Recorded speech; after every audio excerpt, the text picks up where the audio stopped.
Hello बच्चों, इस video में आपकी पाठ्यपुस्तक वसंत के पाठ 14 को हम पढ़ेंगे, जिसका शीर्षक है खान पान की बदलती तस्वीर। इसकी विधा है निबंध और इसके लेखक हैं प्रयाग शुक्ल जी।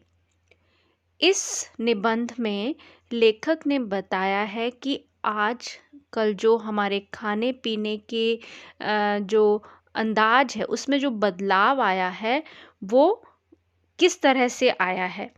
खान पान की बदलती तस्वीर से मतलब है खान पान की या खाने पीने की चीज़ों में होने वाले बदलाव या परिवर्तन।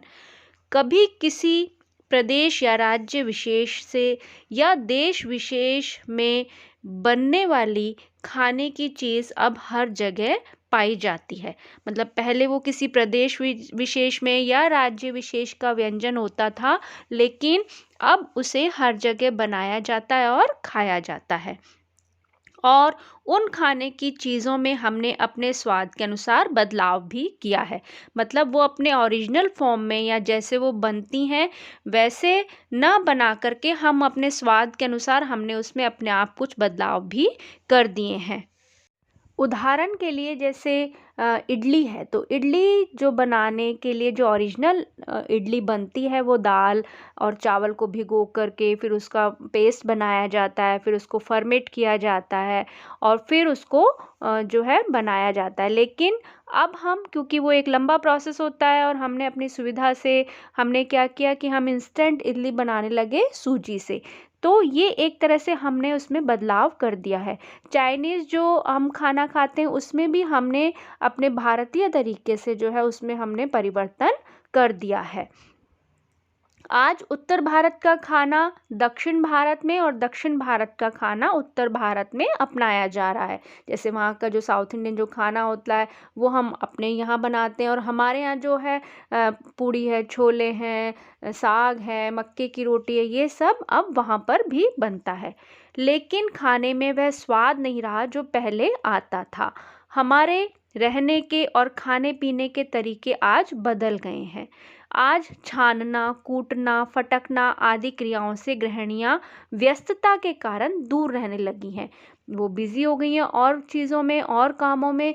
तो जो पहले की जो औरतें करती थीं कि वो अनाज को छानती हैं या कूटती हैं या फटकती हैं, इस तरह की जो एक लंबा जो उनका काम होता था वो करने से अब जो है गृहिणियां कतराती हैं या वो बिजी रहती हैं। तो इस वजह से वो चाहती हैं कि जो काम जल्दी हो जाए, फटाफट हो जाए या रेडीमेड हो जाए वही अच्छा है।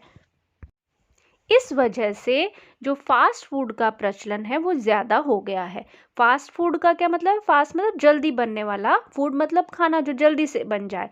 मथुरा के पेड़े और आगरे का पेठा नमकीन में अब पहले जैसा स्वाद ही नहीं रहा। मतलब जब वो पहले टाइम में बनते थे, प्रचलित थे, वहाँ के विशेष माने जाते थे, अब तो वो हर जगह मिलने लगे हैं। दूसरा, वहाँ से भी हम लेते हैं तो उनमें जो ओरिजिनल जो स्वाद पहले होता था वो स्वाद अब वैसा नहीं रहा है। खरबूजे के बीज सुखाना, छीलना और उनसे व्यंजन तैयार करना दुस्साध्य है। तो पहले क्या होता था, जो मगज जिसको हम बोलते हैं वो खरबूजे के बीज होते हैं, उनको जैसे घरों में खाने के लिए खरबूजा लाए और उसमें से बीज निकाले और धूप में सुखा दिए, फिर उनको छीला जाता था, फिर उनसे और व्यंजन बनाए जाते थे। तो इसमें बड़ा टाइम लगता था और वो एक एक छोटे छोटे बीज को छीलना वो भी बड़ा टाइम उसमें लगता था। तो आजकल सब रेडीमेड मिल जाता है, हम परचूने की दुकान से सूखे मेवे खरीद लेते हैं। तो वो अब जो है बहुत दुस्साध्य हो गया। दुस्साध्य मतलब लोग क्योंकि व्यस्तता बढ़ गई है, बिजी ज़्यादा हो गए हैं, तो वो काम अब मुश्किल लगने लगे हैं। आजकल रेडीमेड संस्कृति अधिक प्रचलन में है। रेडीमेड मतलब रेडी टू ईट, हमें नहीं मिलते जो भोजन मिलता है, पैकेट बंद मिलता है, डिब्बा बंद मिलता है, हम उसे लाते हैं, उसमें गर्म पानी डाला और वो खाने के लिए तैयार। क्योंकि लोगों के पास अब उतना टाइम नहीं रहा। अगर हम किसी शादी समारोह में जाते हैं तो वहाँ एक साथ ढेरों खाने की चीज़ें रख दी जाती हैं, जिससे उनका स्वाद एक दूसरे में मिल जाता है। क्योंकि हम किसी पार्टी में जाते हैं, किसी शादी को अटेंड करते हैं, तो वहाँ पर सारी वैरायटी होती है खाने की। कॉन्टिनेंटल भी होता है, देसी भी होता है, हर प्रांत का होता है और मन करता है कि सारा हम प्लेट में ले लें, लेकिन वो क्या होता है, उससे स्वाद एक दूसरे में मिल जाता है। और इसके साथ एक बात और क्या होती है कि कई बार तो बिल्कुल विपरीत प्रकृति वाले व्यंजन परोस दिए जाते हैं। विपरीत प्रकृति वाले मतलब ऐसी चीज़ें जो दोनों एक साथ नहीं खाई जानी चाहिए। जैसे मैंने आपको बताया कि उसमें दही बड़ा भी है, अगर हम शादी में गए और दूध भी मिल रहा है तो हमारा मन क्या करता है, हम दही बड़े भी खा लें, ऊपर से चलो भाई मीठा दूध मिल रहा है केसर वाला, उसको भी पी लें। तो वो क्या होता है, ये दोनों विपरीत प्रकृति वाले हैं, एक दूसरे के अगेंस्ट हैं, और हम इनको खाते हैं तो वो हमारे स्वास्थ्य के लिए सही नहीं है, अनुकूल नहीं है। लेखक इसके साथ ही इसके फायदे भी बताते हैं। खान पान की मिश्रित संस्कृति के कारण हम सभी जगह के व्यंजनों को जानने लगे हैं। हमें पता लग गया है कि कौन से प्रांत का कौन सा भोजन होता है, जिससे राष्ट्रीय एकता की भावना को बल मिला है। इसके साथ ही लेखक का मानना है कि खान पान की यह मिश्रित संस्कृति यानी मिली जुली जो संस्कृति है, आगे चलकर और अधिक विकसित होने वाली है और इसे हमें जांचते रहने की आवश्यकता है, क्योंकि ये जो संस्कृति है कि हम एक दूसरे के व्यंजनों को अपना रहे हैं, या कम तो होएगी नहीं बल्कि ये ज़्यादा से ज़्यादा बढ़ेगी, लेकिन इससे होने वाले नुकसानों को भी हमने ध्यान में रखना है और हमें आंखें बंद करके इसका अनुकरण नहीं करना है।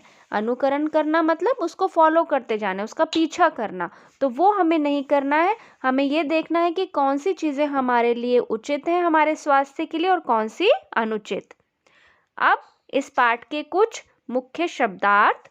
आपका पहला शब्द है संस्कृति, जिसका मतलब है चलन या रीति। दूसरा शब्द है उपलब्ध।